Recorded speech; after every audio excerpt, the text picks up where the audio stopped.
ब्राझीलची राजधानी ब्रासिलिया इथे पंतप्रधानांना मानवंदना.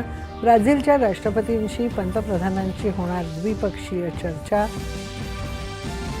भारतीय राज्यघटना ही देशात रक्तविहीन क्रांती घडवणारी असून देशाला एकसंध ठेवण्याची ताकद भारताच्या संविधानात. सरन्यायाधीश भूषण गवई यांचे राज्य विधिमंडळात गौरवोद्गार. मूलभूत अधिकारांना सर्वोच्च स्थानी ठेवतानाच सामाजिक आणि आर्थिक समतोल राखला जाईल अशी राज्यघटनेची रचना डॉक्टर बाबासाहेब आंबेडकरांनी केली.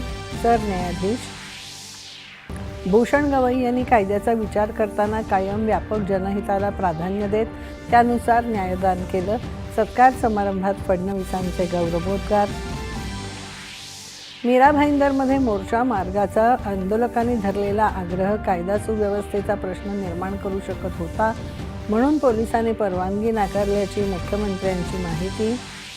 विधानसभा विरोधी पक्षनेत्याचं रिक्त पद तातडीने भरण्याच्या मुद्द्यावरून विरोधकांची सभागृहात घोषणाबाजी. मागणी मान्य न झाल्याने केला सभात्याग.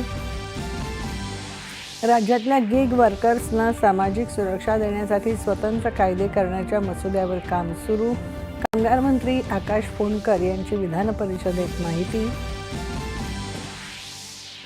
आणि प्रधानमंत्री जनधन योजनेअंतर्गत उघडण्यात आलेली निष्क्रिय खाती बंद करण्याच्या सूचना बँकांना दिलेल्या नाहीत.